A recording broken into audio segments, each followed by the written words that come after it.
It was my final year at college, and I had never really been the party type.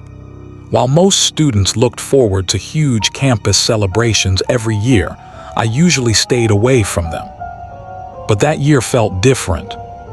It was my last chance before graduating, and when my friends invited me to a massive beachside college festival called Sunwave Weekend, I finally said yes. The plan was simple. 5 of us would drive down on Friday evening, stay at my friend Alex's sister's apartment near the beach, and spend the next day enjoying the festival. The drive took almost 3 hours. Our car was packed. Alex was driving, while the rest of us squeezed into the back with backpacks and snacks. None of us were exactly small guys, so the ride was uncomfortable, but we were too excited to care. When we finally reached the town, the place was already chaos. Thousands of college students had arrived early, and parking was nearly impossible. We spent almost an hour driving around before Alex somehow convinced a student to let us use her parking spot. At that moment, everything felt perfect. Alex's sister and her roommates welcomed us into their small apartment, and they were surprisingly chill about letting 5 random guys crash on the floor for the weekend. That night, we decided to grab some drinks before the real festival started the next morning. But something strange happened on the way back from the store. As we walked down a quiet street carrying bags of drinks, we noticed someone standing on the sidewalk. It was Ryan. Ryan wasn't really our friend. He was more like a guy who always tried to insert himself into our group, loud, awkward, and desperate for attention. None of us had invited him. None of us had told him where we were staying. Yet there he was, standing on the street like he had been waiting for us. Without saying much, he simply started walking behind us. When we reached the apartment, Ryan suddenly rushed ahead and knocked on the door.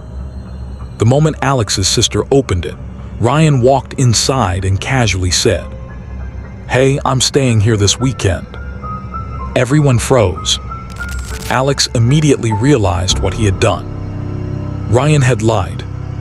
Alex dragged him outside and told him straight up that he wasn't welcome there.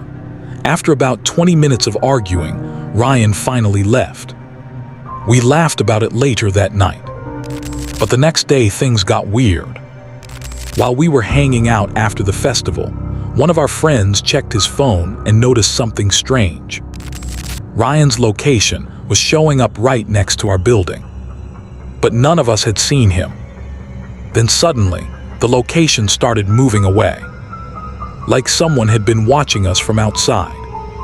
We joked about it and moved on with the night. But later that night, something happened that I will never forget. Sometime after midnight, I woke up suddenly. The apartment was silent. Then I heard a loud crash coming from the living room. Glass breaking. My heart started racing. Everyone else was still asleep, completely drunk from the party. I grabbed an empty bottle from the floor and slowly walked toward the sound. When I entered the living room, I froze.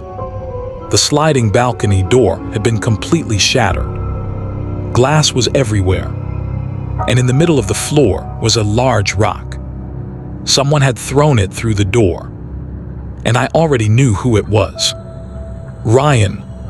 Just as I turned to wake the others, something caught my eye. The closet door in the corner of the room moved slightly.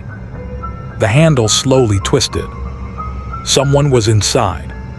For a moment, I considered opening it, but something inside me told me not to. Instead, I quietly walked back to the bedroom and woke Alex. Together, we returned to the living room. But when we got there, the closet door was now wide open. Empty. Alex looked inside and suddenly pulled something out. A large kitchen knife. My stomach dropped. Ryan had been hiding inside the closet with a knife, waiting. If I had opened that door a few minutes earlier, things could have ended very differently. We woke everyone up and searched the entire apartment, but he was gone. The police came later that night and took a report, but because of the festival chaos, broken property cases were common and they couldn't do much. The scariest part, Ryan knew where all of us lived. And after that night, none of us ever heard from him again. But sometimes late at night, I still think about how close I came to opening that closet door, and what might have happened if I did.